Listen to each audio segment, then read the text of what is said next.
Muy bien, gracias por su tiempo. Gracias, doctora Yatzel Roldán, por su amable tiempo. Desde luego, Marisa Higuera Cortés, eh, quien dirige el colectivo Bicumi.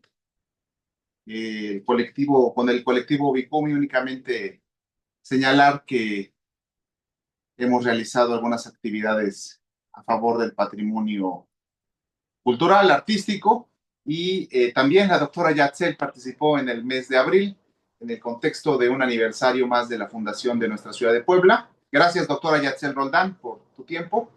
Y cedemos en este momento el uso de la voz a Marisa Higuera para la presentación de la doctora Yatzel. Gracias, Marisa, y gracias a todos por su tiempo. Hola Ernesto, buenos días a todos los que nos acompañan el día de hoy, tanto en la sesión de Zoom como en la transmisión por redes sociales. Bueno, gracias Yatzel por aceptar esta invitación. Realmente pues ella siempre está en toda la disposición de colaborar, sobre todo cuando se trata de difusión del patrimonio alimentario y de los temas que nos interesan también en conjunto, y por esta razón es que estamos trabajando en estas conferencias, conversatorios que se van a tener esperamos que cada jueves, cada 15 días. Vamos a seguir en esto. Próximamente haremos más anuncios al respecto. Pero bueno, hoy tenemos el gusto de que nos acompaña Yatzel, siempre le agradecemos. Y bueno, voy a permitirme hacer una presentación muy breve de ella, aunque ya algunos la conocemos, la identificamos, pero bueno. Yatzel Roldán es licenciada en Antropología Social, maestra en Sociología y doctora en Estudios Socioterritoriales por el Instituto de Ciencias Sociales y Humanidades Alfonso Vélez Pliego de la UAP, especialista en comunicación de la ciencia, y su actual investigación postdoctoral hace un rastreo de la memoria alimentaria de los barrios de la ciudad de Puebla, además de la huella dejada por los negocios de inmigrantes asiáticos en el siglo pasado. Ha sido docente en nivel medio superior y superior en diversas instituciones educativas. Fue guionista y conductora del programa Ciencia Aplicada, auspiciado por el Consejo de Ciencia y Tecnología del Estado de Puebla, OIC City. Produce el podcast de divulgación científica La Quinta Casa, junto con el Instituto de Ciencias Sociales y Humanidades, y colaboró en la realización de las cápsulas Puebla Ciudad de Antojos para el Instituto Municipal de Arte y Cultura de Puebla, y ha realizado diversas publicaciones sobre comida de calle y patrimonio. Y bueno, Yatzel es una combinación muy interesante entre la producción científica y la divulgación de la ciencia, y también pues es muy conocida por su amplio conocimiento respecto al patrimonio alimentario y las recomendaciones que hace al respecto. Entonces, pues estamos muy contentos con Yatzel, y te doy la palabra, Yatz, para iniciar con tu presentación. Muchas gracias, Marisa, Ernesto, por esta invitación. Gracias a los que están presentes hoy y a los que espero nos vean próximamente. Eh, yo, pensando en cómo titular esta participación, quería unir dos cosas que me interesan mucho recientemente y que tienen que ver con todo lo que Marisa comentó de mis investigaciones y pues de mis curiosidades, gustos propios, que tiene que ver precisamente con la memoria alimentaria y con un tema que está actualmente muy en boga, que es el turismo gastronómico. Y esto lo vamos a ver en la parte final de esta pequeña presentación que elaboré para compartir con ustedes. Y bueno, esta plática se llama De la memoria alimentaria al turismo gastronómico. Y quisiera empezar compartiendo, se fue hasta el final, dijo que ya no quería. Quisiera empezar compartiendo con ustedes como un panorama general de estas reflexiones que hemos hecho desde la teoría, pero también desde la experiencia. Empezamos con la comida de calle, que es uno de los temas o el tema que a mí más me interesa o me empezó a interesar precisamente.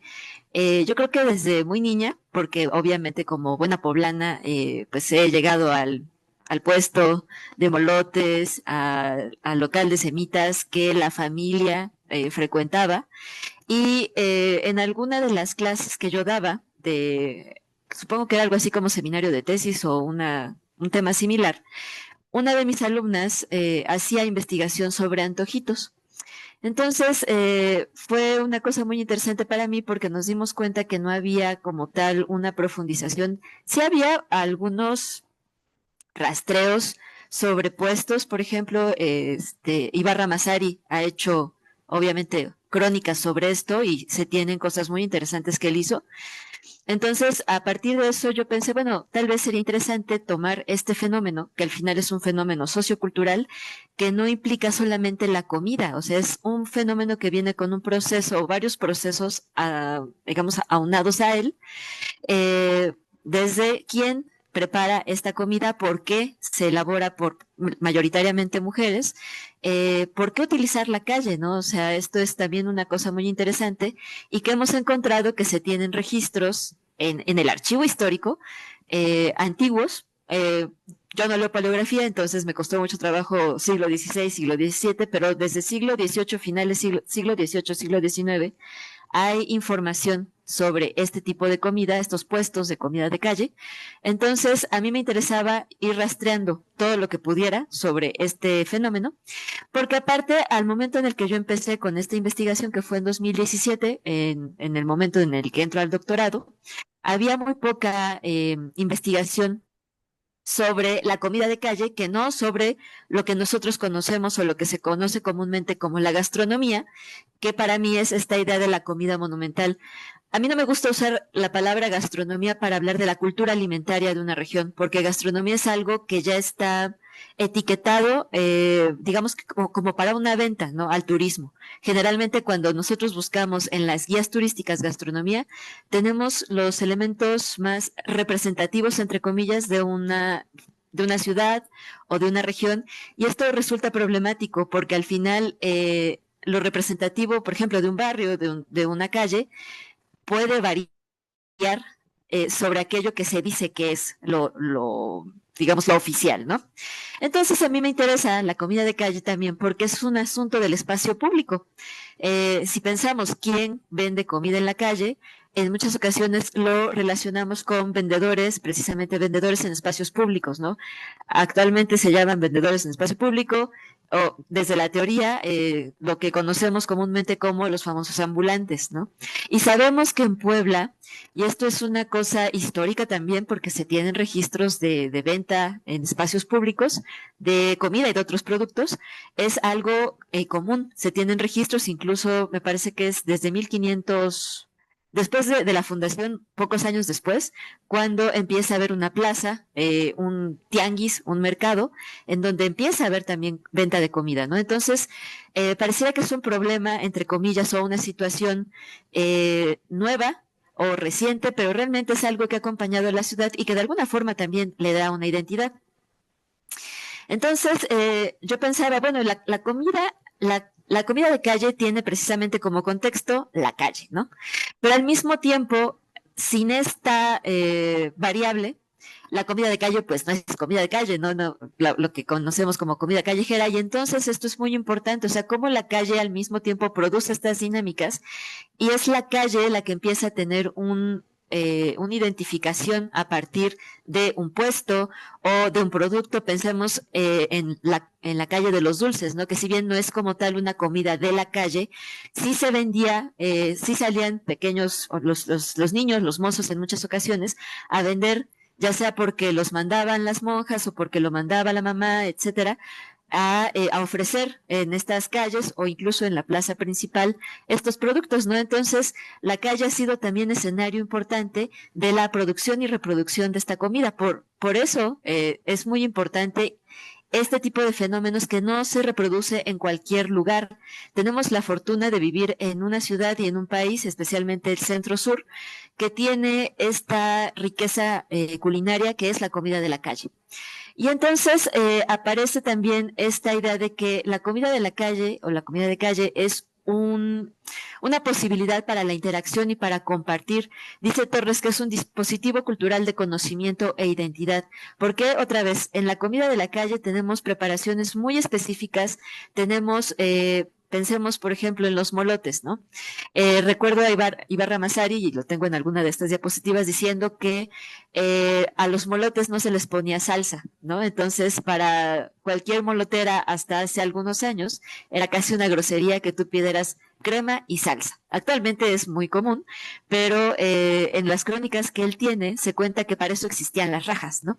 Porque era lo que le daba el picor al molote, o sea, todo venía envuelto como una comida para que uno no tuviera que estar embarrándose las manos más allá de la grasa, entonces era una cosa muy práctica, ¿no? Y entonces también esto va dando identidad porque si uno sale de Puebla, a mí me pasó, una semana fuera de Puebla y uno empieza a pensar, uy, estaría bien bueno tener un puesto de semitas acá, porque a mí ya se me antojó, ¿no? O en la tarde noche que estás pensando a lo mejor en unos tacos árabes y que no encuentras, actualmente ya hay más opciones, por ejemplo en Ciudad de México, ¿no? Pero hace, no sé, hace 10, 15 años, si uno iba a la Ciudad de México era una cosa muy complicada encontrar comida poblana, poblana de, digamos, de la calle, en alguno de los puestos o establecimientos que tuviera esta ciudad, ¿no? Pero también entonces estamos pensando en otra variable importante, en el centro histórico. O sea, sabemos que la ciudad de Puebla es el actual centro histórico, por lo menos permaneció así, hasta los años 50, cuando empieza a haber una movilidad, ya sea porque empieza a haber una oferta de vivienda en otros puntos de la ciudad, y entonces esto empieza a vaciar un poco, a descargar un poco a la población que estaba en nuestro actual centro histórico, que como sabemos, pues es un territorio que como nombramiento centro histórico tiene desde 1987 y eso ha permitido de alguna manera también tener una serie de políticas públicas para limpiar su imagen, ¿no? Eso es lo que muchos pues políticos en turno nos han dicho.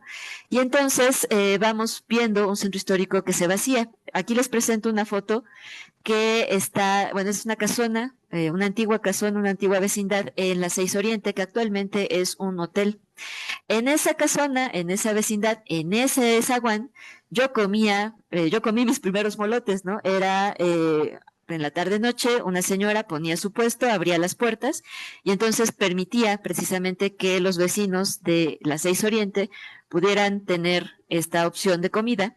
Y bueno, un buen día la señora dejó de ir, me parece que enfermó y tristemente falleció, y pues ya no hubo quien siguiera con esta tradición. Pero entonces tenemos que el centro histórico también ha, con este nombramiento, pues ha llevado a la dinamización y recreación por sus propios habitantes, ¿no? Y pareciera en muchas ocasiones que nuestro centro histórico está congelado en un pasado colonial, que por eso es importante, no por lo que se vive ahora en el centro histórico, porque también habría que pensar, bueno, ¿qué es lo que se vive ahora en el centro histórico? ¿Quiénes viven en el centro histórico, no? ¿Quiénes se apropian de ese centro histórico? Hace no mucho tiempo, dando clases en una preparatoria, precisamente les preguntaba a mis alumnos en una dinámica de vamos a hacer nuestros 5 puntos más, los que más nos gustan del centro histórico. La mayoría me dijo, sabes que yo no conozco el centro histórico. Y el lugar en donde yo estaba dando clases era una escuela muy cerca de Paseo Bravo, a una cuadra de Paseo Bravo, es decir, estaban cercanos a este territorio. Sin embargo, ellos no tenían este referente de la experiencia del centro histórico, ¿no?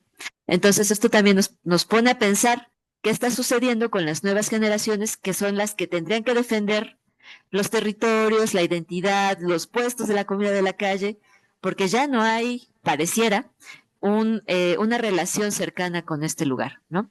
Y también aquí quiero hablar de lo que se ha llamado el patrimonio inmaterial, que ahí es en donde entran las tradiciones alimentarias, las culturas alimentarias, que como sabemos es una herencia recibida del pasado, pero al mismo tiempo sí es una construcción social, porque la tradición de entrada se inventa y después pareciera que se mercantiliza para el uso y abuso de algunos cuantos, ¿no?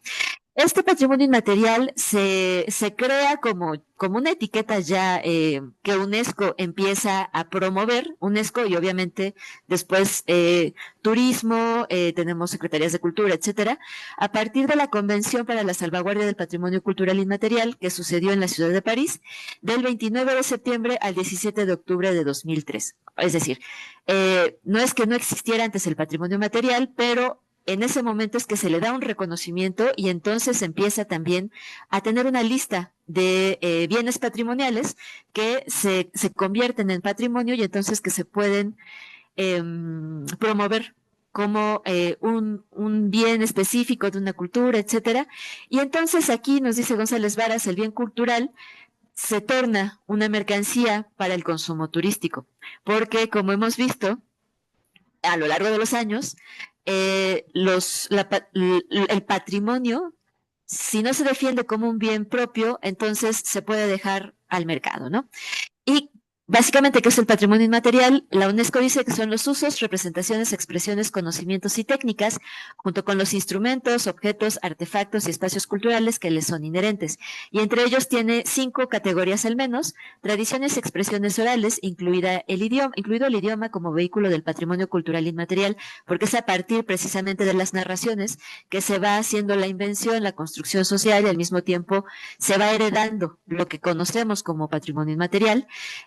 Las artes del espectáculo, los usos sociales, rituales y actos festivos, conocimientos y usos relacionados con la naturaleza y el universo, y técnicas artesanales y tradicionales. Entonces, nuestras culturas alimentarias están, digamos que en un espectro entre lo material y lo inmaterial, obviamente porque sí es un elemento material lo que nosotros consumimos, pero todas las técnicas y toda la tradición y todo el simbolismo que está aunado a estos alimentos se van transmitiendo de manera inmaterial, son inmateriales.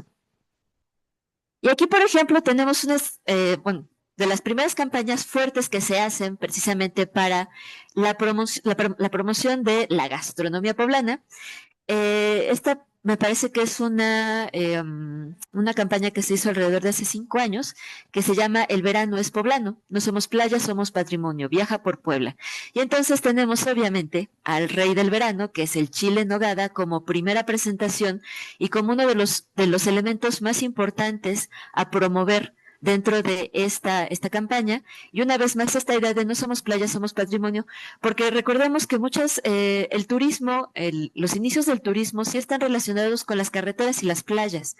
Y específicamente en México, cuando pensamos en el turismo social de los años 60, 70, que estaban promovidos, por ejemplo, por los sindicatos del ISSSTE, de Fonacot, me parece que era, del IMSS, tenemos incluso estos establecimientos, ¿no? Los balnearios que se construyeron por parte del IMSS para crear estos lugares en donde se pudiera pernoctar y se pudiera tener, digamos, un lugar en donde relajarse, porque al final el turismo es una práctica separada del trabajo, pero el trabajo es el que nos permite también el turismo.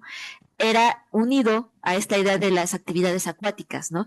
Y entonces ahora con lo que llamamos turismo cultural, dentro del cual está el turismo gastronómico, necesitamos realzar determinados elementos o determinados íconos para que la gente sea atraída a estos lugares de destino, que en este caso es la ciudad de Puebla, ¿no? Cuando digo memoria alimentaria, estoy hablando de esta relación de entrada de memoria y alimentación, y que hace referencia a un proceso de socialización a partir del cual se aprenden otra vez técnicas, usos de utensilios, identificación de sabores, aromas y texturas, muchas de ellas consideradas tradicionales, esto es, representativas de un lugar y de una sociedad o de un grupo. Con esto quiero también meter un ejemplo bastante terrible que me sucedió en un restaurante que está justo enfrente de Catedral, pensando en utensilios, bueno, identificación de sabores y en aromas y texturas. Yo, confiando en el conocimiento gastronómico de la gente que estaba ahí, voy y pido una pelona. Todo poblano sabe que es una pelona y todo poblano sabe que una buena pelona lleva crema. Bueno, yo no sé qué cosa le pusieron a mi pelona, que eso no sabía a crema, ¿no? Y entonces fue así de, oiga, es que usted no me está dando lo que yo estoy pidiendo, ¿no? Híjole, no, es que sí, esta es crema, etcétera, etcétera. Era una cosa como yogurt, no sé, algo muy extraño, ¿no? Y entonces yo dije, ok, va. Fue mi error de entrada por pedir una comida de calle en un restaurante, ¿no? Pero fue su error no capacitar a su personal para poder ofrecerme eso que yo pedía. Yo conocía que era una pelona y conmigo iba una persona de Ciudad de México y me dijo, bueno, es que no sabe tan mal. Bueno, ajá, no sabe tan mal para ti, pero uno que ha comido pelonas toda su vida, es casi un sacrilegio que no te den una pelona bien hecha, ¿no? Entonces, todas estas cosas que deberían ser cuidadas por la industria gastronómica, porque son los que están actualmente representando la memoria alimentaria, o eso quisiera pensar yo, y nuestra cultura alimentaria también, no están teniendo estos cuidados y estos detalles en la preparación de alimentos que son básicos, creo, para la identidad alimentaria de Puebla. También para pensar en memoria alimentaria, traigo aquí una definición, que es el proceso de transmisión intergeneracional del patrimonio que implica tanto la oralidad como las prácticas de elaboración de los alimentos, al producir en el sujeto la capacidad de recordar la manera en que sus ancestros elaboraban los platos y o participaban en las actividades culinarias. Un territorio, es decir, con su historia, sus costumbres, sus modos de vida.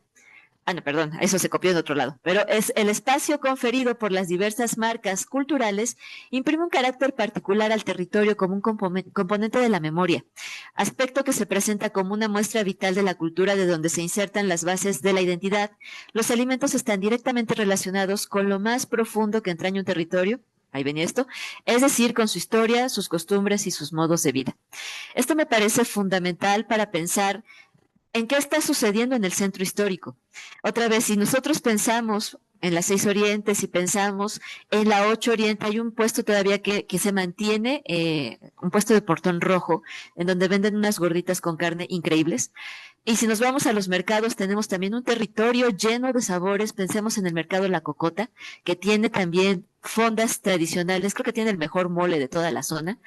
Y esto se va, pareciera que se va borrando poco a poco, porque tenemos ahora la necesidad de mostrar de manera límpida y sin, digamos, sin historia, sin memoria, esto que nosotros consideramos muy importante, porque aparte el poblano se define también por su comida. Hay peleas históricas de quién hace el mejor mole, Oaxaca o Puebla. Hay peleas históricas por quién tiene la mejor gastronomía, la Ciudad de México, Guerrero, Veracruz. El poblano, la poblana siempre va a estar unido a la comida. Y si no tenemos claro qué es lo que tenemos que defender al momento de, sí, solicitar, exigir políticas públicas en donde nuestro patrimonio alimentario sea cuidado de manera correcta, entonces algo estamos haciendo mal. Aquí les muestro una gráfica que a mí me llamó mucho la atención cuando yo hice mi investigación. Esta gráfica muestra las razones o los motivos del consumo de la comida de la calle. En el inicio, nosotros, digo nosotros, o sea, la gente que me acompañó en mi investigación, mis asesores de investigación y yo, pensábamos que una de las razones más importantes del consumo actual de la comida de la calle era por el precio. Porque todo el mundo dice, bueno, pues es que es más rápido y más barato comprarte unos tacos de canasta de la esquina a ir a, no sé, a una fonda y comerte a lo mejor un desayuno en forma, ¿no? Pero curiosamente, el 65% de la gente que respondió a esta encuesta fueron casi 500 encuestados, bueno, 500 personas que contestaron este cuestionario, respondió que ellos iban por el sabor, el gusto y el antojo. O sea, si esta idea de, ay, es que se me antojan las gorditas, las semitas de la güera, y voy por unas semitas de la güera a las 7, porque es el lugar que me recuerda, puede que me recuerde mi infancia, puede que me recuerde algún momento específico de la vida, puede que me recuerde algún momento feliz. O sea, todas estas cosas están englobadas en este 65%. Y a mí me llamaba mucho la atención, ¿no? Porque decía, bueno, entonces sí hay una relación directa con la memoria alimentaria. Y ya platicando con la gente de los barrios específicamente de La Luz, El Alto y El Refugio, hay gente que te dice que ya no vive en estos barrios y que regresa al barrio porque sigue ahí la persona que hacía las chalupas más buenas de toda la cuadra o la persona que hacía los molotes más increíbles de todo el lugar, ¿no? Y eso a mí me llama mucho la atención porque en muchas ocasiones hay gente que tal vez salió del barrio porque era un lugar pues bastante vulnerable y era un lugar a lo mejor peligroso, eh, era un lugar que le recordaba a lo mejor algún momento triste, pero regresar por la comida del barrio, por la comida de la calle del barrio, de la calle, por ejemplo, otra vez regreso a mi ejemplo de la 6 Oriente, eso es muy interesante. Entonces, podemos decir que hay razones de hábitos, es decir, esta construcción de la persona y del conjunto por precisamente esta idea del sabor, el gusto y el antojo, y también porque hay una importancia de la sociabilidad gustativa. Regresamos porque también nos gusta platicar con la persona que nos atendía. O sea, tenemos, yo creo, en la mente el nombre de personas que nos atendían, que preparaban comida que a nosotros nos gustaba. Entonces, esto sí es muy importante pensando específicamente en esta gráfica, que no es la única, pero que les presento aquí, para que ustedes tengan una idea de qué tan relevante es la memoria alimentaria. Les quiero presentar, me parece que fueron tres, los que elegí, tres alimentos de los 7 que trabajamos en la investigación de doctorado, en donde se habla de alguna manera de esta memoria alimentaria y de la historia del alimento. De entrada hablamos de los tamales, que si bien no es una cosa específicamente de la ciudad de Puebla, sí hay algunas prácticas que sucedían acá. De entrada sabemos que los tamales son anteriores a la época de la conquista, de hecho son anteriores incluso a la creación de la tortilla. Y en el Archivo Histórico Municipal tenemos, por ejemplo, una prohibición de venta de comida fechada el 3 de mayo de 1893, en donde precisamente se hablaba de un puesto de tamales. Este estaba en la plazuela del Torno. Entonces, había ahí una carta, no, perdón, era un reglamento en donde se prohibía precisamente que se pusieran este tipo de puestos en esta zona e incluso en la zona central, en la plaza principal de la ciudad. Y para en los grupos focales que se realizaron, nos contaron, y supongo que algunos de ustedes todavía tienen recuerdo de esto, que los tamales eran ofrecidos en las vecindades solo los domingos, que se cargaban en diablitos o que también eran ofrecidos afuera de las iglesias después de la misa. Era el día en el que se comía tamales. Era difícil encontrar puestos en otros días de la semana que ofrecieran este tipo de alimentos. Y hay específicamente, dos puestos de los que hablaron varias personas, que eran los tamales de las tres señoritas que estaban por el Parral, que me parece que todavía existen, y unos que son los tamales Lupita que estaban en la zona del Parián y que después del sismo de 2017 se tuvo que cambiar a un local en donde, bueno, en la 2 Oriente, muy cerca del Templo de San Pedro. Y ahí me parece que todavía pervive este negocio, pero era un negocio que originalmente la señora Lupita llegaba con su carga de tamales a las 6, 7 de la noche a la zona del Parián, y ahí la gente se formaba desde antes que llegara la señora Lupita para comer tamales, porque tenían, por ejemplo, ellos decían es que están preparados con carne. Entonces era como una de las referencias más importantes. Y ahí vemos cómo precisamente también la gente va siguiendo a la señora dependiendo de cómo se mueve dentro del centro histórico. Otro de los alimentos que seguramente nosotros hemos probado y del que tenemos un puesto específico son los molotes. Hay una referencia de este alimento en el prontuario de policía en 1886, en el que se solicitaba, bueno, se prohibía que las mujeres que vendieran molotes se establecieran afuera de las pulquerías, porque en la pulquería estaba prohibido consumir alimentos, vender alimentos.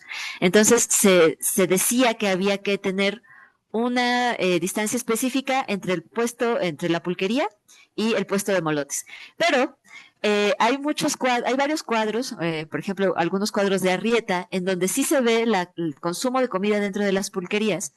Y esto era debido a que incluso hay una solicitud, aquí tenemos una solicitud de 1901, de permanecer en los puestos de pulque, porque por el horario en el que ellas ponían sus puestos se sentían más seguras dentro del puesto que fuera en la calle.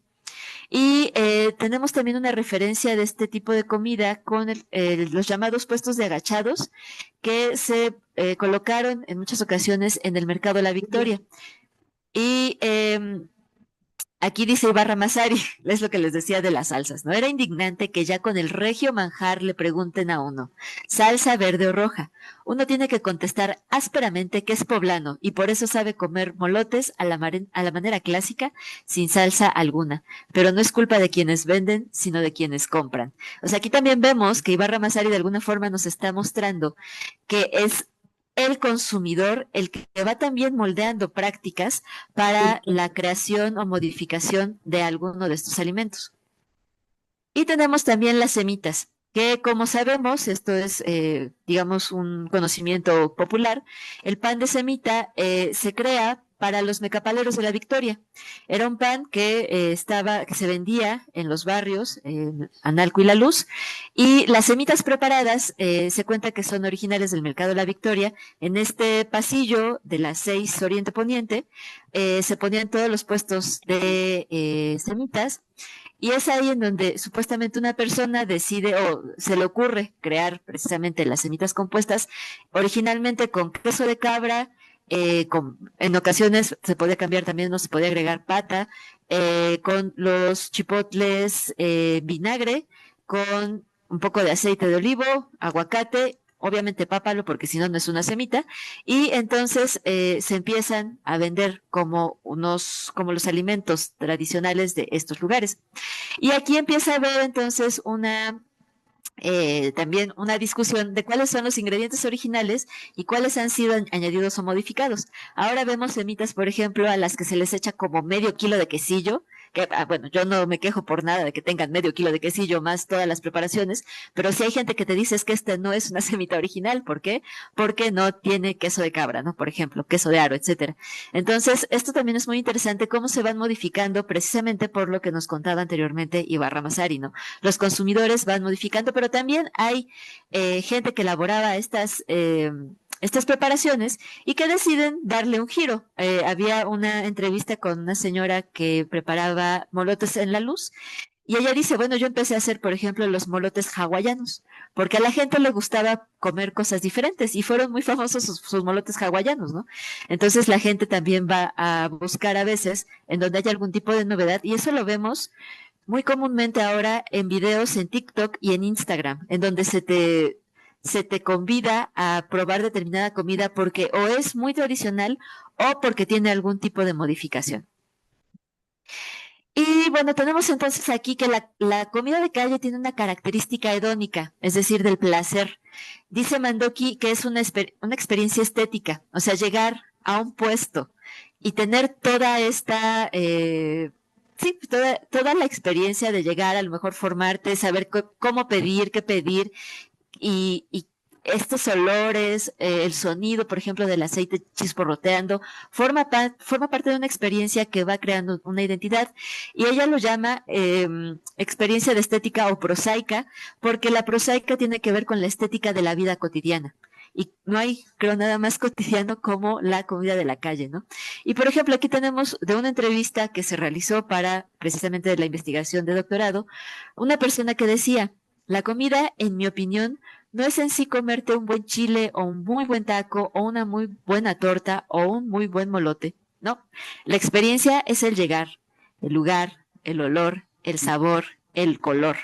Es importante el color, pero ya el sabor es desde que llegas y ya salivas. Ajá. Entonces, esta persona recreó de manera, creo que muy clara, eso que experimentamos cuando tenemos un antojo claro y estamos esperando en la fila nuestras chalupas, nuestros molotes, etcétera, ¿no? Y entonces aquí tenemos también, pensando ya en una problematización sobre la patrimonialización, que hay también estas prácticas de la gourmetización, que es sacar de su contexto original estas preparaciones, de entrada subirles el precio porque sabemos que no es lo mismo estar en un puesto de la calle que a lo mejor tienes que sí pagar algún tipo de impuesto, llamémoslo como quieran, permiso, a estar en un local establecido. Pero a este local establecido se le suma el precio si es que es un local de alta gama en donde te van a vender tus, no sé, chalupas de carnitas de pato con tu copa de vino tinto, ¿no? O sea, ahí ya hay una gourmetización en el sentido de que ya no hay una historia de ese alimento o es una historia modificada de tal manera que solo sea dirigida a un grupo en específico que no es el grupo, digamos, de origen de este tipo de comida, que es la comida de la calle, lo sabemos, y tiene un origen evidentemente popular. Y entonces empieza a haber en Puebla una serie de nombramientos que están ya llamando a mucha gente que está interesada en el turismo, al turismo gastronómico. Por ejemplo, en 2022, perdón, a Puebla se le dio la mención de la cocina de México. Y precisamente dentro de esta de este nombramiento, lo que intentamos fue mostrar esta variedad de la comida de calle y su importancia, porque no es poca y no es mínima, ¿no? Y después, en 2023, aparece este nombramiento de Capital Iberoamericana de la Cultura Gastronómica. Y entonces ya se empieza, pareciera, a tener una serie de nombramientos que le van poniendo el foco específicamente a los lugares de restauración, a los restaurantes y especialmente a los restaurantes de alta gama o especializados en comida poblana de alta gama. Para eso también existe ahora una marca de ciudad. Ahorita les presento algunas de las iniciativas que tienen en el gobierno actual. Y esta patrimonialización que deriva en una gourmetización tiene el riesgo de la modificación extrema, la distorsión o la descontextualización de lo que conocemos como patrimonio alimentario. Hay una sobrevaloración del uso turístico también del centro histórico, pensándolo como este escenario que les comentaba, ¿no? En donde nació y donde pervive aún la comida de la calle, y hay una desvinculación entre la gente que solía habitar en el centro histórico y quienes están llegando, porque hay una reubicación y una desaparición de la comida de la calle. Y empieza a haber algo que se llama la gastrogentrificación o gentrificación alimentaria, que es la gourmetización, tiene que ver con la gourmetización de elementos populares, así como el añadido de los restaurantes de alta gama, que son los dinamizadores también del mercado inmobiliario. Y esto también hay que tenerlo en cuenta porque sabemos que el turismo en México sí es una práctica y una de las, digamos, de las actividades más importantes, pero al mismo tiempo en otros seminarios se pensaba, ¿en qué manos están, digamos, quiénes son los que tienen el control del mercado turístico, ¿no? Y de las empresas turísticas? Y esto tiene que ver también con el patrimonio. Y entonces también quiero que reflexionemos un poco sobre los barrios en Puebla, porque todavía los barrios son estos lugares en donde habita gente que ha vivido mucho tiempo en estos lugares, digamos que han pervivido de generación en generación, pero al mismo tiempo también son lugares en donde llega población vulnerable, porque es en donde tienen la posibilidad de rentar todavía un cuarto o un lugar en una vecindad de manera asequible. Y dicen Hernández y de la Torre, los barrios en Puebla son los puntos más importantes de las ciudades porque conservan la memoria histórica e identidad de la población, aunque en realidad presentan situaciones complejas y lo sabemos. En ellos hay zonas vulnerables a nivel social, urbano y arquitectónico que parecen sitios despoblados, deteriorados y hacinados. Son sectores indeseables que los gobiernos optan por desconocer o ignorar y cuando los consideran, los hacen con el fin de realizar acciones de redensificación, lo cual se traduce en especulación inmobiliaria del patrimonio sin consultar a quienes habitan los barrios tradicionales y son el verdadero patrimonio cultural y humano. Y entonces aquí habría que pensar cuál es la pertinencia de programas como, por ejemplo, barrios mágicos, en contextos de desigualdad y vulnerabilidad, en donde estos programas pareciera que no están pensando realmente en la mejora de la calidad de vida de la gente que está viviendo en los barrios, sino en agentes externos que llegan y se apropian precisamente de este patrimonio. ¿Cuáles serían entonces las consecuencias para sus habitantes y pensando en el tema para la cultura alimentaria de estos lugares? Pensemos, por ejemplo, en el Alto, que es el barrio fundacional de la ciudad. O sea, sabemos que Motolinía hace la primera misa en este lugar. Y aquí se conserva el edificio del Cabildo Indígena, el Portalillo, y tenemos un elemento muy interesante que no ha podido de alguna manera, digamos, despegar como un elemento de turismo gastronómico o turismo cultural, que es el mercado del Alto, lo que se conoce como el Garibaldi, ¿no? Que se creó en 1930. Hasta antes de 1930, la plaza, el tianguis, se hacía en ese lugar. Entonces, nada más, digamos, se construyó el lugar para darle cabida a la gente que llegaba a mercadear, pero después se convierte en un mercado gastronómico, ¿no? Y también tenemos aquí una de las vecindades más grandes de la zona, que era Casaguayo, conocida antiguamente como La Marranera.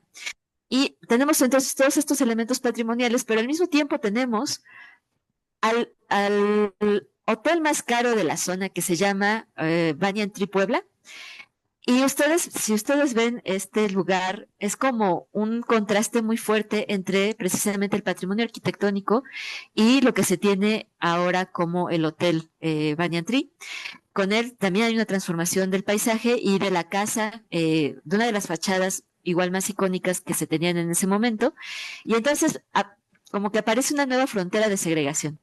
Hay también una remodelación del mercado en tiempos de de la antigua, de la anterior, ¿cómo se llama? Ayuntamiento, no, el gobierno estatal, perdón. Y es también un momento en el que se rescatan 62 hectáreas del barrio del Alto al barrio de Analco, o eso se intenta hacer para darle mayor valor y mejores condiciones de vida, otra vez, para quienes van dirigido este tipo de políticas públicas. Y entonces aparece otra vez esta onda del barrio mágico, que es, según Secretaría de Turismo, un espacio en el que se combinan diversos elementos que lo hacen único e irrepetible por su historia, cultura, ellos dicen gastronomía, productos y servicios, así como la convivencia de la población local con los visitantes. Es un lugar donde se puede descubrir el espíritu y esencia de una ciudad, dice la Secretaría de Turismo. En 2019 se reactiva este programa de los barrios mágicos turísticos en Ciudad de México, el antiguo Distrito Federal, y para 2022 ya se crea como política pública nacional Barrios Mágicos de México por sector por la reacción de los pueblos mágicos.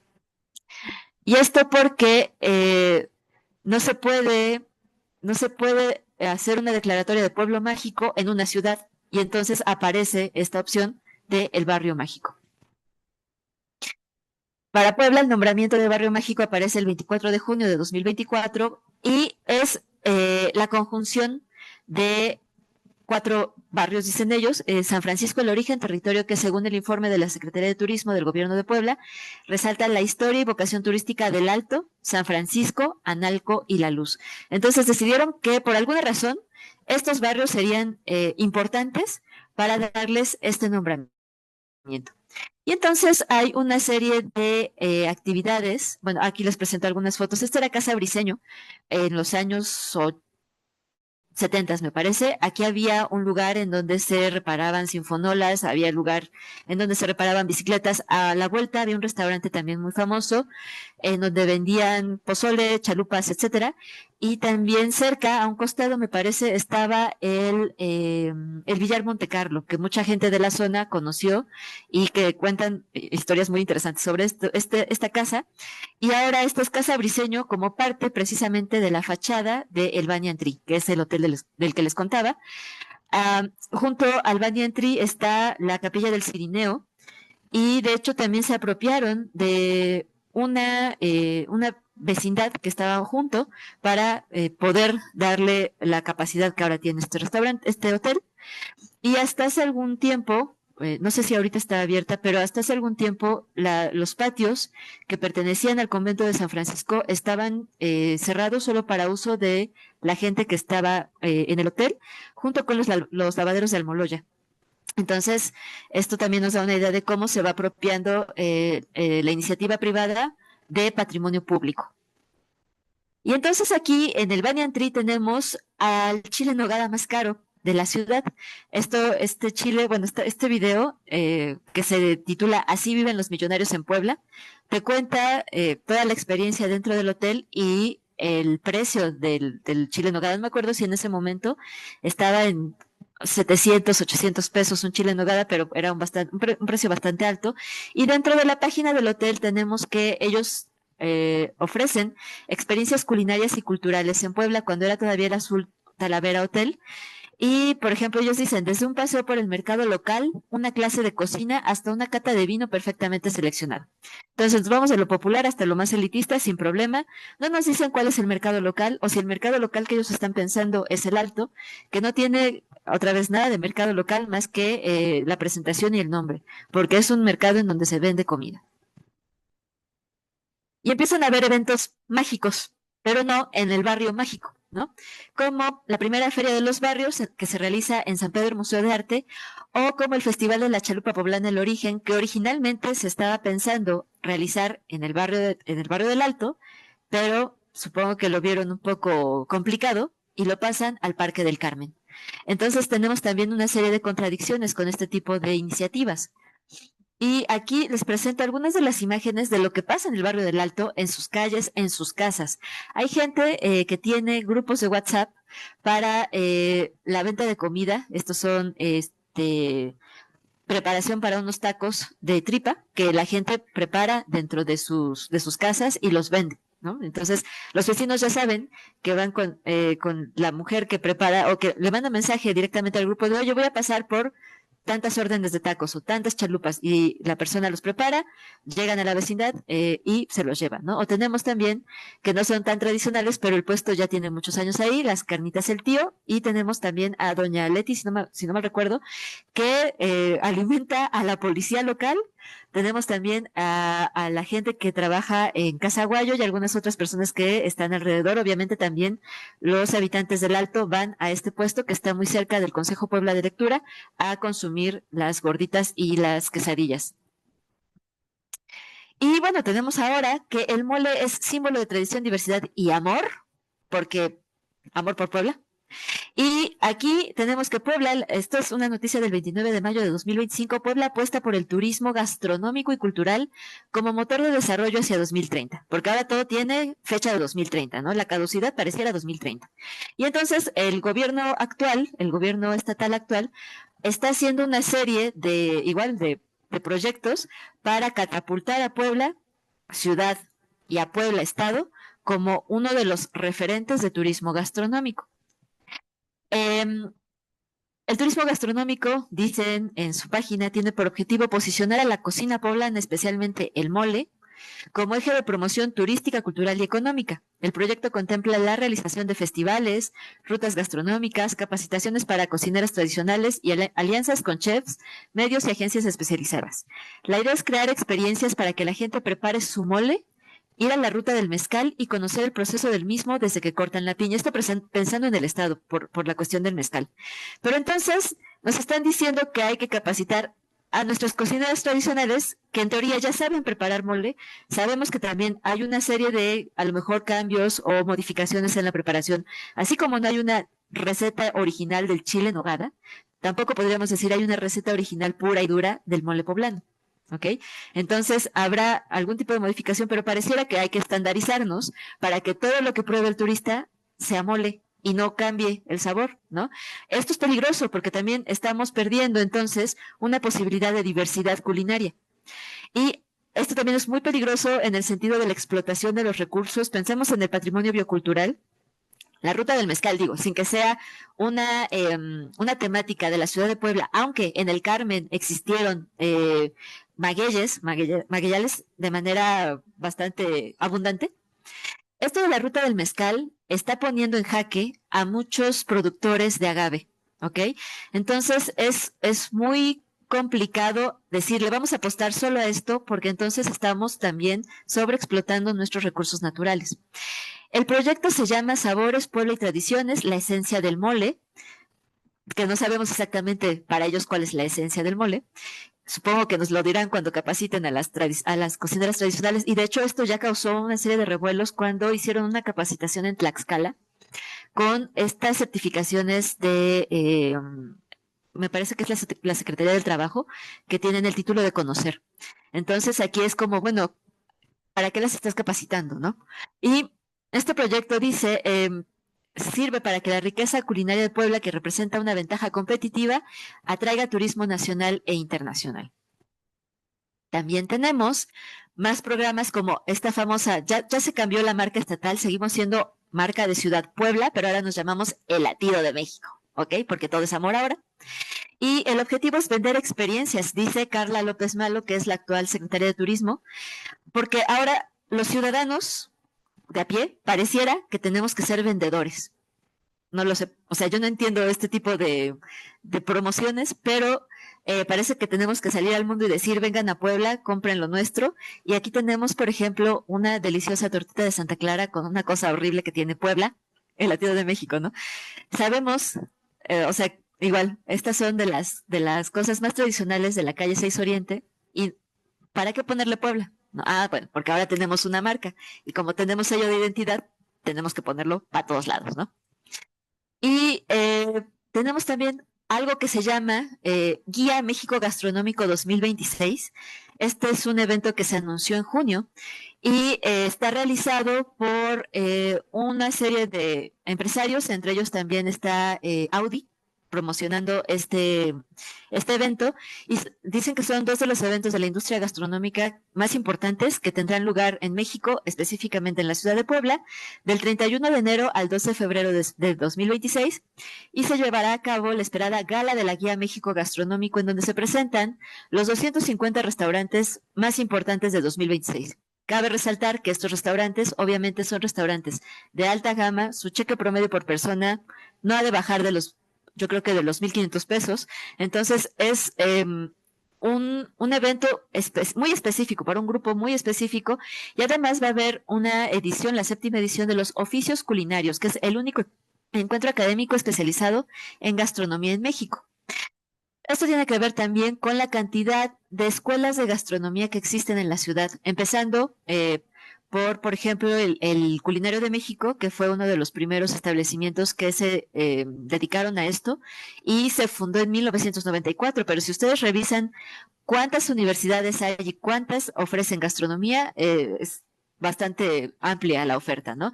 Pasando por la Benemérita Universidad Autónoma de Puebla, ¿no? Que hace no mucho agregó a su oferta la licenciatura en gastronomía. Y estos eventos son obtenidos por un concurso de licitación en donde participaron 8 estados y quien lo gana es Puebla. Quien lo presenta dice que va a haber más de 2,000 asistentes esperados, con una derrama económica de algo así de 20 millones de pesos. Y uno piensa, bueno, ¿y para quién va otra vez esta derrama económica? ¿Quién se queda con estos recursos? Y no perdamos de vista que la gente que trabaja en restaurantes y hoteles es de la peor pagada, yo creo, en la industria de servicios. Entonces, hay que pensar en este tipo de problemáticas cuando hablamos de turismo gastronómico, de eventos marca Puebla, etcétera. Y entonces, para la reflexión tenemos, y se los dejo, que la comida sí es usada como un recurso patrimonial de explotación.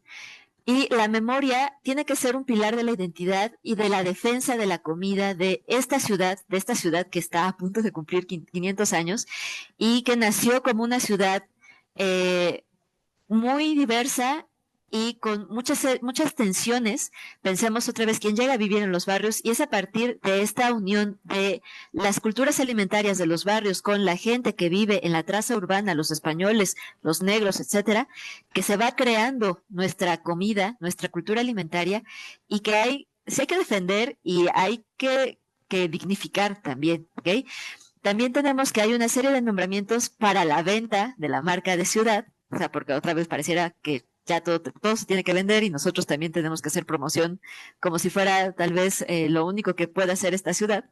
Hay una reutilización de inmuebles y hay un aumento de la especulación inmobiliaria por este tipo de dinámicas, no solamente por la cuestión del turismo gastronómico, sino del turismo en general. Y ahí empieza a haber una gentrificación de los barrios y sabemos que ya también hay una gentrificación dentro de la traza de la ciudad, específicamente en la zona nororiente, ¿no? Digo, suroriente. Y hay una exotización también en cuestión, por ejemplo, de los mercados, ¿no? Si bien tenemos dos mercados gastronómicos, ¿no? El mercado de sabores que es una cosa muy extraña que también está como ahí perdido en los límites de lo que sería el centro histórico y el mercado del Alto, que es un mercado con un origen de mercado tradicional, pero se vuelve un mercado gastronómico, también tendríamos que estar viendo qué pasa con nuestros mercados, el 5 de mayo, la Cocota y algunos que están todavía cerca, porque pareciera también que hay una reinterpretación y apropiación. Es posible que en algún momento nos pase como en Ciudad de México, en el mercado de San Juan, en donde hay una zona en donde ya hay puestos pues muy bien establecidos para recibir al turismo gastronómico, ¿no? Y bueno, esto es lo que les quería compartir. Espero que haya algún tipo de pues opiniones, comentarios, discusiones, tal vez no aquí, tal vez en otro momento, porque sí es importante hablar de esto y es importante redignificar y valorar la comida que tenemos todavía en nuestro centro histórico. Muchas gracias, Yetzel. Pues creo que siempre es muy interesante todo lo que planteas y también muy claro de esta posición que tú tienes y la explicación de por qué la defensa del patrimonio alimentario y de tener mucho cuidado con los conceptos, pero pues también reclamarte un poquito por todo lo que nos has antojado en el transcurso de esta charla. Pero vamos a hacer unas preguntas. Hay varios temas que señalaron aquí en el chat.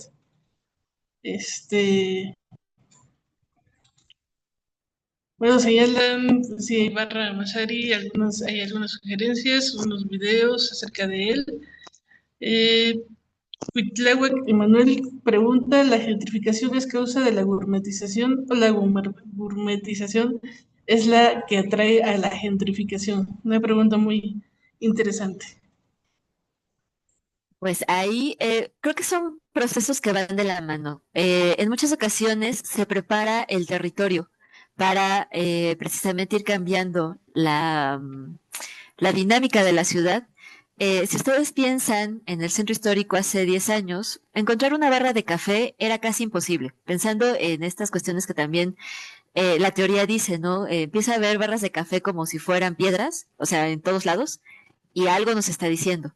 Entonces, en ocasiones empiezan a llegar antes los restaurantes que empiezan a gourmetizar y después llegan los residentes o al contrario, primero llega este cambio de dinámica social por la gente con mayor poder adquisitivo y después llegan precisamente los negocios que le dan servicio a estas personas. No es, digamos, no es una vía única. Pueden ser a la par o puede que uno llegue antes que otro, dependiendo de la ciudad, la zona, el entorno. Gracias, Itzel. Y yo tengo iba a salir con el famoso, más que preguntas, un comentario, pero no. Este, hay transformaciones. Ahorita la propuesta o lo que están haciendo es que en cuanto a la regulación del comercio informal de los ambulantes, es que ahora solamente los van a permitir o los están permitiendo festividades o temporadas, llámese escolares, llámese ahorita en fiestas patrias, pero eso, desde lo que tú estás observando, cómo los está transformando en los procesos de patrimonio alimentario. Hay transformaciones que ya son visibles en cuanto a lo que están ofreciendo las personas en sus alimentos o en los usos y formas en las que los poblanos nos estamos alimentando. Siempre tus preguntas son así como muy puntuales y muy complicadas. Me parece, de entrada ya hay una modificación, ¿no? Sabemos que es más difícil ahora encontrar puestos tradicionales de, por ejemplo, gorditas, ¿no? Es cierto que muchos de los ambulantes que ahorita tienen pues este enfrentamiento con la autoridad, se suelen poner sus puestos en fiestas, ya sea religiosas o civiles. También es cierto que ha aumentado la variedad de alimentos, por ejemplo, pensando en lo que pasó el 15 de septiembre. En Reforma había una serie de establecimientos y curiosamente aparecen, por ejemplo, los elotes asados, que según yo, son de la Ciudad de México, ¿no? Entonces también empiezas a ver que hay una variedad en la oferta, pero también está el famoso triciclo, en donde te venden el esquite tradicional y el elote, ¿no? Aunque también estaba un solo puesto de una persona que estaba vendiendo chile atole. Entonces, eso también te va dando una idea de los cambios. El chile atole, creo, era más común antes que actualmente y lo que entiendo es que es un alimento que se comparte con la zona de Tlaxcala, pero también es cierto que mucha gente que habita en Puebla no conoce este alimento, ¿no? Me parece que la regulación está pensada precisamente para estos grupos grandes organizados de vendedores en vía pública. Sin embargo, también creo que siguen existiendo estas mujeres, la mayoría, que salen pues sí, digamos a la puerta de las vecindades todavía.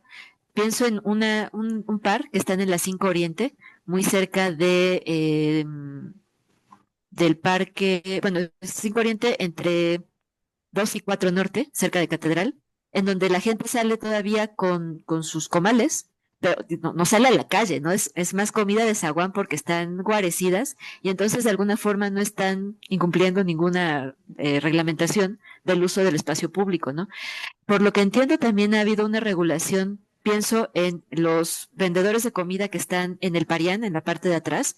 Hubo un momento en que Eduardo Rivera los quiso quitar en su administración, en la administración pasada, y los movió especialmente a uno de los puestos, los puestos Los Antojitos de un grupo de mujeres que tiene más de, yo creo que 40 años ahí, y la gente las iba a buscar incluso, ¿no? Así de dónde están las vendedoras de molotes y pelonas y chalupas. Actualmente las regresa al lugar en donde están. Entiendo que ya tienen incluso una instalación de luz más o menos formal.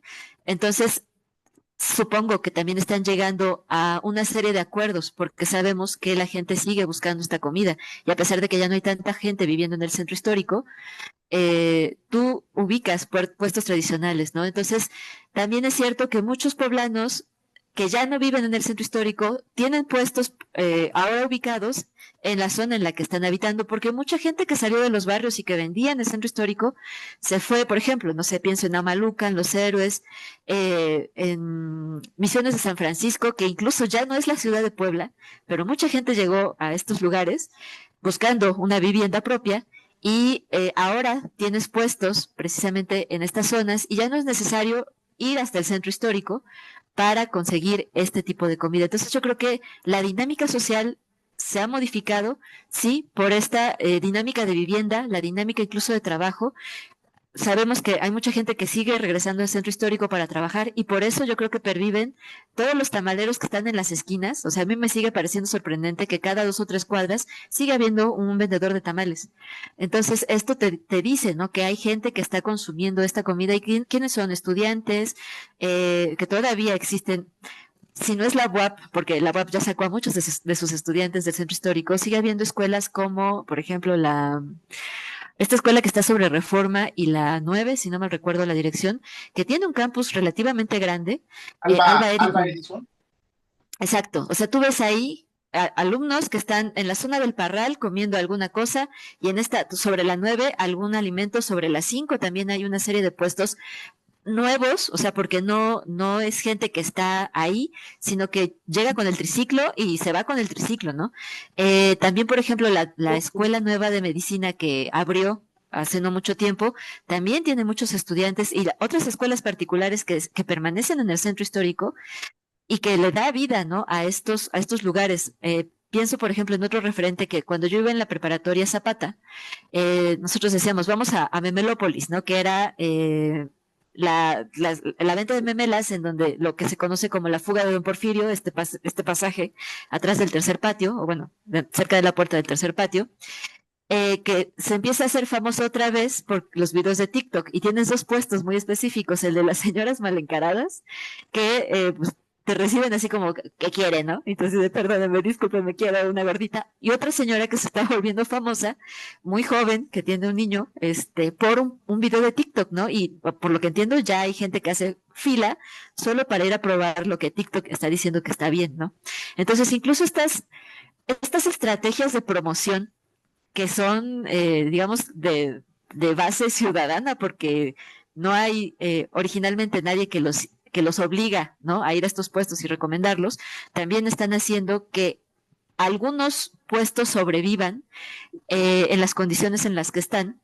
Y pensando en los barrios, ¿no? Por ejemplo, en Analco hay locales establecidos de venta de gorditas y memelas, digo, y gorditas y quesadillas, pero sigue habiendo aún algunas vecindades en donde tú puedes acercarte a comprar este tipo de comida. Gracias, Itzel. Hay otros comentarios, voy a leerlos. Es... Y claro, Manuel dice, hay muchos platillos como el chile en nogada que tienen también su incertidumbre sobre cuál es la receta original. Lo cierto que este tipo de alimentos se han adaptado más al paladar del consumidor actual, más que la receta original, así como muchas otras que han quedado olvidadas de los conventos. Si bien hay algunas que se han mantenido, muchas otras se han quedado en el tiempo. El alto grado de aceptación y popularidad de un alimento obliga a que se le estudie gastronómicamente. Es una pregunta. Y Óscar Adolfo Aguirre menciona, la comida callejera informal es el arma defensiva culturalmente hablando. Ujú.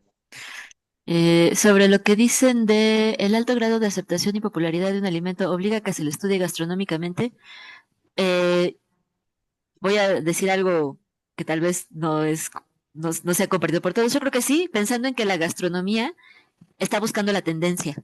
Entonces, desde quien estudia gastronomía, me parece que sí es importante estudiarlo gastronómicamente, que no a lo mejor socialmente o culturalmente. O sea, porque el alto grado de aceptación y popularidad de un alimento no te da el referente identitario de este alimento. Eso ya es, digamos, otro tipo de estudio, pero desde la gastronomía, yo que he dado clases en escuelas de gastronomía, me parece que sí es importante, primero que se informe de la historia del alimento, después de las diversas preparaciones que hay, porque lo que dicen también arriba es cierto. Por ejemplo, no hay una receta original del chile en nogada, una receta original del mole, una receta original del pipián. Hay a lo mejor una receta compartida y que la gente va modificando, ¿no? O sea, por ejemplo, pienso en mi caso, yo no puedo pensar en un chile en nogada que en la nogada que no tenga queso de cabra y Jerez, porque en mi casa sí la preparan, ¿no? O sea, pero esto es, digamos, también una receta de familiar. Y entonces se va modificando a partir también, a lo mejor de lo que se tenía, y así se queda y así se hereda, ¿no? Y Oscar Adolfo, la comida callejera y formal es el arma defensiva culturalmente hablando. Yo creo que sí, en tanto que seamos conscientes de cuál es su importancia histórica, cultural, social, territorial. Y ahora sí voy a aprovechar esto que menciona Adolfo para hacer una mención que no, nunca está de más. Recordemos que ahorita el tema con Gaza, Palestina, Israel, pues tiene que ver también, hay un componente en la alimentación muy importante. Es desde hace unos años, desde el inicio de la guerra, de este último asedio de Israel en Palestina, pues empezó a utilizarse el alimento como un arma de destrucción o del genocidio contra Palestina. Y ahorita con la flotilla, pues es justamente pues, la respuesta del mundo. Entonces me parece muy simbólico que ahora la alimentación, los alimentos, pues se conviertan en esta arma defensiva tanto cultural como simbólicamente. Entonces eso, digamos, ya llevándolo a un extremo, pero de alguna manera pues tiene relación y me hace pensar, ya con lo que mencionabas, si este proceso de gourmetización está de alguna manera pues atentando o dañando el patrimonio alimentario y en algún momento llegar a ser de una manera más fuerte, entonces después, ¿qué es lo que van a gourmetizar? Si se acaban lo que se está produciendo. O sea, las chalupas nacieron de la calle, las semitas nacieron Ujú. de la calle. Si ahora ya no se permite que haya alimentos de la calle, después, ¿qué es lo que van a explotar para vender a los turistas?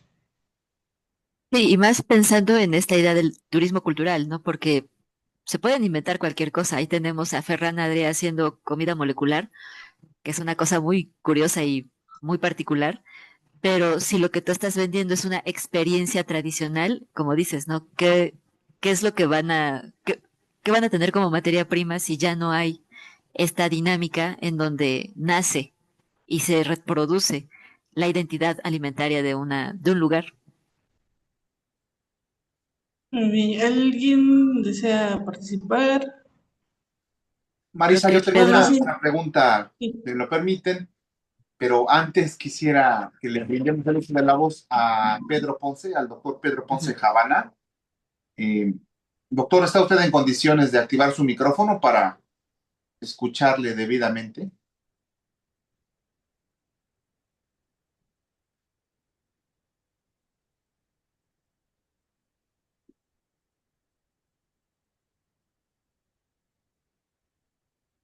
Mientras el doctor Pedro Ponce Javana nos apoya activando su micrófono, Yatzel, en concreto, ¿qué? Ya, ya estoy. ¿Me escuchan? Listo, adelante, doctor Pedro, adelante, por favor. Muchas gracias por esta oportunidad y esta gran lección acerca de nuestra cultura gastronómica. Yo como agrónomo quisiera abonar lo siguiente, que es muy importante que a este tipo de proyectos, si realmente se quieren que la gastronomía sea promotor del desarrollo, yo diría del desarrollo rural, porque bueno, nosotros nos enfocamos mucho al desarrollo rural sustentable, había que entender algunos elementos. Por ejemplo, los nutracéuticos, que no solamente aportan alimento, aportan salud. Y en estos casos, algunos de estos platillos que se promocionan turísticamente pues llevan el maíz y tiene una multifuncionalidad. No solamente es la alimentación, es la nutrición. No se diga el aguacate, que ahora hemos descubierto que contiene más omega 3 que la variedad Hass o las variedades mejoradas. El jitomate, que contiene licopeno y ayuda a contrarrestar los problemas con la próstata. Y así podemos poner infinidad de productos. Esto mismo me lleva a reflexionar acerca de la materia y energía. Y nuestros alimentos, por muy callejeros que sean, con todo lo que se diga del tamal, aquí se dice por algunos nutriólogos que es la vitamina T, igual que la torta, pero de alguna manera aportan energía. Todos los alimentos aportan energía, todas las plantas tienen energía. Entonces, por ejemplo, si en los chiles en nogada se utilizan a la manzana, la pera que se corta de la huerta a la mesa, el nogal no se diga, nos están aportando, además de materia, nos están aportando energía, que después se convierten en megacalorías.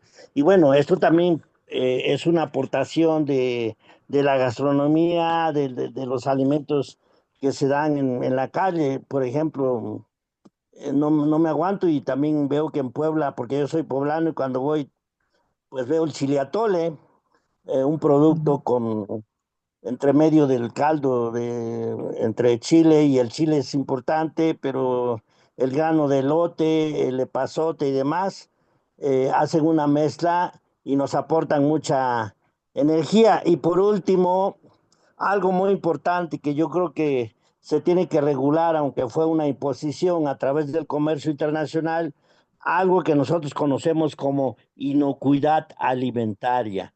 Y la inocuidad alimentaria tiene que ver con los alimentos que sean mínimamente procesados, que sean alimentos limpios, y yo creo que muchos de esos productos que se venden en la calle se utilizan alimentos pues históricos como el molcajete, la cazuela.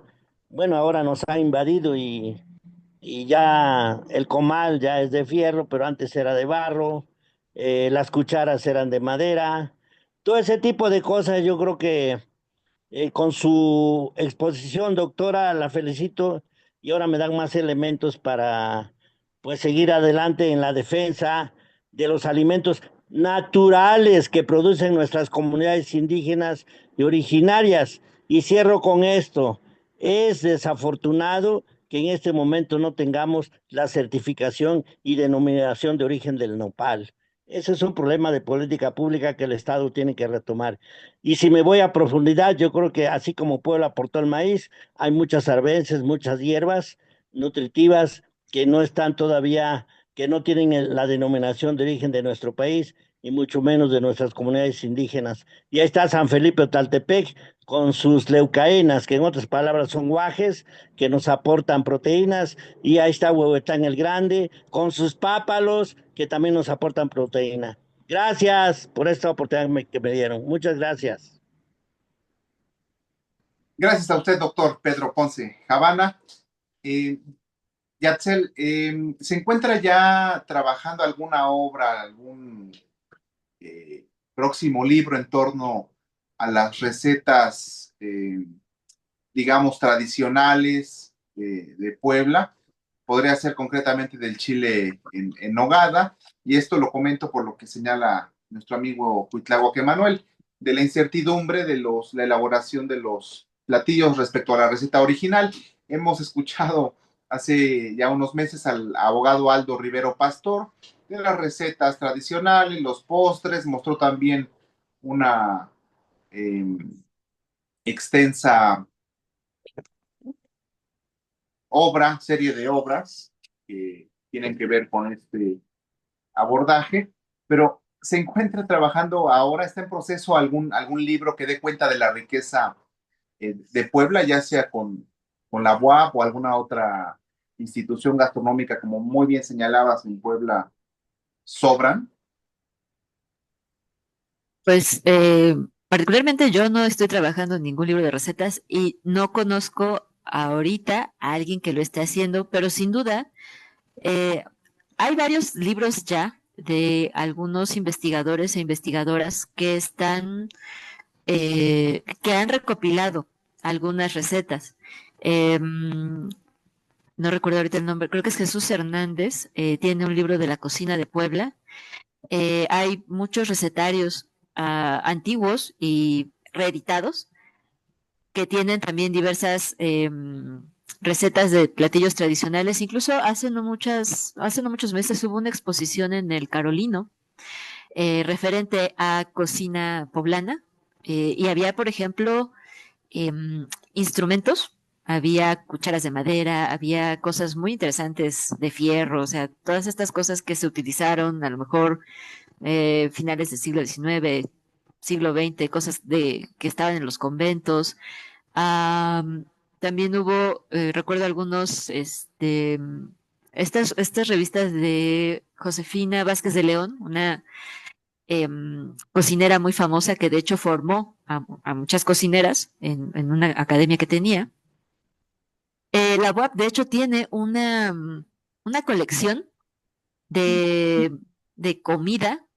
No me acuerdo ahorita cómo se llama, pero tiene ya, por ejemplo, un libro sobre, no tal cual de la historia, por ejemplo, del taco árabe, pero es un libro en donde hay relatos sobre el taco árabe, ¿no? Y creo que se llama así, Su Majestad el Taco Árabe. Tienen un libro sobre conventos y comida. eh, Hay otros sobre el mole también. O sea, sí hay libros que ha trabajado la universidad sobre recetas o sobre memoria alimentaria de este tipo de alimentos. Pero que yo sepa en este momento, alguien que esté trabajando, no tengo conocimiento. Muy bien, gracias. Solo una precisión. ¿Refieres a Jesús Hernández? ¿Es Jesús Manuel Hernández, el Creo periodista que poblano? sí, Sí, ¿verdad? creo que sí. Que Ujú. conduce el programa Los Periodistas. Ajá, él, que tiene creo que incluso un restaurante o algo así. Sí, sí, la Conjura, ¿no? Ajá, exacto. La antigua, la Cocinería. antigua tocinería, ¿no? Ujú, Ahí donde, exacto. la 9 y la 11, donde está Correduría Rosete, Ajá, exacto. ¿verdad? Gracias, gracias por Ahí, el dato, Yatzel. Y sí. solicita el uso de la voz ya para encaminarnos hacia el final. También si alguien desea intervenir de viva voz con alguna pregunta concreta o algún comentario adicional, nuestro amigo el maestro Raúl Carvajal, Sí, por sí, favor. muchas gracias, Ernesto. Doctora, muy buenos días. Mire, yo quería hacer el comentario de cómo los diferentes espacios por los que vivimos vemos diferentes ofertas.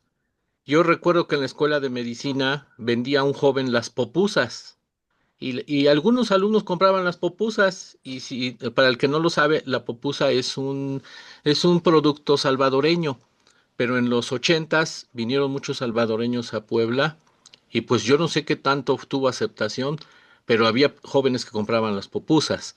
Ya podemos encontrar tlayudas en la 20 Oriente, ya podemos encontrar guasmole en diferentes lugares. ¿Cómo van llegando algunos de ellos? Pero lo que me deja pensando ahorita es también cómo los líderes de los mercados a veces influyen y limitan la venta de algunos alimentos. Compañero, tú no puedes vender este producto y no le dicen por qué, pero a veces es porque compiten contra los intereses de los líderes y van matando algunas diversidades de alimentos o directamente alimentos con los que competirían contra los intereses de los líderes. Los felicito por esta temática también, Ernesto, qué bueno que sigues trayéndonos cultura. Muchas gracias. Gracias a usted, maestro Raúl, y en esta ocasión esta conferencia colaborativa también con la doctora Marisa Higuera Cortés. Solo recordar el nombre de la conferencia: de la memoria alimentaria al turismo gastronómico, memoria de una ciudad hacia los 500 años. Solo a apuntar, si me lo permiten, hablaba la doctora Yatzel sobre el 2030, con un enfoque parecería de caducidad, ¿no? De una vigencia que ahí terminaría, lo cual es contrario a un enfoque prospectivo, y buscamos precisamente un espíritu prospectivo. Después de los 500 años, la ciudad de Puebla para otros 500 años, y con ese legado de nuestra profunda riqueza cultural, gastronómica, para las futuras generaciones. Quizás en algunos años no existan ya elementos propios de la gastronomía poblana por diversos factores, pero si bien nos encontramos en los preparativos hacia ese quinto centenario que los poblanos celebraremos pronto. Marisa, por tu parte, alguna intervención, algún comentario encaminándonos hacia el final? Sí, solo reiterar que pues esto es un fenómeno que persiste. Nada más hay que preguntarnos, bueno, todos conocemos los mejores tacos, cada quien tiene su preferido, pero también hay que preguntarnos quiénes son los taqueros, quiénes son las señoras que nos preparan las memelas, de dónde vienen, porque también muchos de los taqueros no son poblanos, son de Oaxaca, de Guerrero, de Tlaxcala, que emigran para trabajar y bueno, es una de las formas en las que encuentran alguna forma de sobrevivir, de supervivencia, y bueno, eso también es parte de esa diversidad aunque es cocina poblana, pero esa cocina poblana pues se nutre, lo sabemos de todo el país e incluso pues de ciertas partes del mundo. Y bueno, sería todo de mi parte. Muy bien, gracias Marisa. Doctora Yatzel Roldán, ¿algún comentario final de tu parte que nos siga nutriendo y estimulando a conocer más? Por favor. Sí, justo pensando en el comentario anterior y en lo que decía Marisa, es bien importante pensar, ¿no? En las poblaciones migrantes, porque también Puebla es una ciudad de vocación migrante. O sea, pareciera que, como históricamente nos han hecho pensar en esta ciudad de españoles para españoles, pero al final llegan aquí poblaciones diversas desde el inicio, ¿no? Y, por ejemplo, lo que decía Marisa de la gente de otros estados, la doctora Adriana Hernández y el doctor Cristian de la Torre identificaron que en el barrio del Refugio, por ejemplo, llegaba gente de Oaxaca, si no mal recuerdo, de habla originaria, no me acuerdo exactamente cuál es la variante o la lengua que hablaban, y estas personas se dedicaban a vender elotes y esquites en triciclo. Entonces es muy interesante, ¿no? Cómo esto se va reproduciendo y pues digamos que reanimando por la llegada de otras personas, de otros estados, y pensando en uno de los temas que ahorita también me tiene entretenida, que es la migración asiática, también hay cosas que hemos decidido olvidar. En Puebla existieron cafés de chinos, de los que no tenemos un registro puntual. Hemos estado investigando algunas historias de gente cuyos abuelos tenían cafés de chinos o ellos mismos vivían cerca de algún café de chinos, pero por alguna razón nadie cuenta este tipo de cosas, ¿no? Yo no sabía que existieron los cafés de chinos en Ciudad de Puebla, en el centro histórico, específicamente pienso en el Chop Suey, que estaba en donde ahora está el actual Vitorios, o sea, pleno primer cuadro, ¿no? Entonces, me parecía importante como pensar qué sucede también cuando decidimos o por qué decidimos borrar parte de nuestra historia culinaria, ¿no? Porque si bien el café de chinos o la comida asiática no forma parte inherente a la tradición poblana, ¿por qué si decidimos abrazar, por ejemplo, la tradición libanesa y hacer un taco árabe, ¿no? Entonces también, o sea, cómo los poblanos en general en un territorio decidimos omitir y exaltar una cosa o la otra. Entonces, es muy interesante y lo que dicen también, ¿no? Cómo la comida se vuelve un arma de resistencia, un arma de defensa, incluso un producto que se vuelve escaso a pesar de que no debería serlo, ¿no? O sea, porque existen, lo que comentaba el agrónomo Pedro, ¿no? Las condiciones para tener a la mano determinados alimentos, pero en este caso, pensando en Gaza, tenemos un Estado con mucho poder que está amedrentando a una población vulnerable y vulnerada, ¿no? Entonces, me parece muy importante lo que mencionaba Marisa, porque sí, la comida se vuelve también este símbolo que incluso lleva a la muerte, ¿no? Pensando en que la comida nos da vida, también es, al momento en el que no tenemos acceso a ella, es una muerte casi segura, ¿no? Entonces, es muy importante también pensar en este tipo de situaciones en territorios muy alejados, pareciera, pero que al fin y al cabo también forman parte de las lógicas internacionales que de alguna manera también está golpeando directamente a nuestros territorios. Gracias. Muy amable, Yatzel. Si me lo permiten, 3 comentarios breves, concisos, y uno de ellos lo omití por el comentario de Marisa respecto al genocidio en Gaza, perpetrado por Israel. Efectivamente, fuimos partícipes, Huitláhuac Emanuel y un servidor, el pasado 13 de marzo en México, con la Embajada de Palestina en México. Hubo una demostración cultural, artística, gastronómica en el marco de el Día Mundial de la Cultura Palestina, el 13 de marzo, en el Museo Nacional de las Culturas del Mundo. Quedamos maravillados con la riqueza gastronómica, altamente maravillados. Efectivamente, rescataré, Yatzel, si me lo permites, fotografías y te las comparto, te las hago llegar. Desde luego, Marisa y nuestros invitados de hoy, sobre un recetario precisamente, sí, de gastronomía del pueblo palestino, y estuvo presente la embajadora Nadia Laila Rashid, su madre también, quien elaboró la gran degustación y sin duda constituye el alimento como arma de guerra, como muy bien apuntaba Marisa. La segunda cuestión, Carmen pregunta sobre recetario tradicional. Carmen, ya le hice llegar por WhatsApp. Yatzel Roldán, la doctora Yatzel, participó con nosotros en el mes de abril. Ya le hice llegar el enlace correspondiente. Y finalmente concluyo. Recientemente falleció el doctor Efraín Castro Morales. Él hablaba de rescatar la auténtica crónica, lo que se vive en el momento, plasmarlo, escribirlo y que permanezca para las futuras generaciones.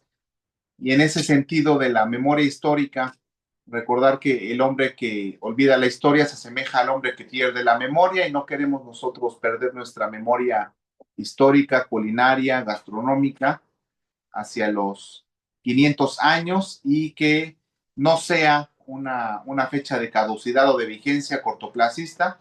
Sabemos en este espacio no pensamos así, no de ninguna manera con esa visión de corto plazo, pero sí para apuntalar una serie de propuestas tendientes a incidir en la toma de decisiones a escala local y regional, también nacional. Al no haber otro comentario, pregunta, doctora Yatzel, muchas gracias, enteramente agradecidos por tu tiempo, por tu sensibilidad para compartir tus conocimientos. Y desde luego, la doctora Marisa Higuera Cortés, este relevante ejercicio, esta conferencia entre Opción Ciudadana Puebla y el colectivo Bicumi. Gracias a todos por su tiempo, gracias Marisa, nos mantenemos en contacto permanente. Saludos.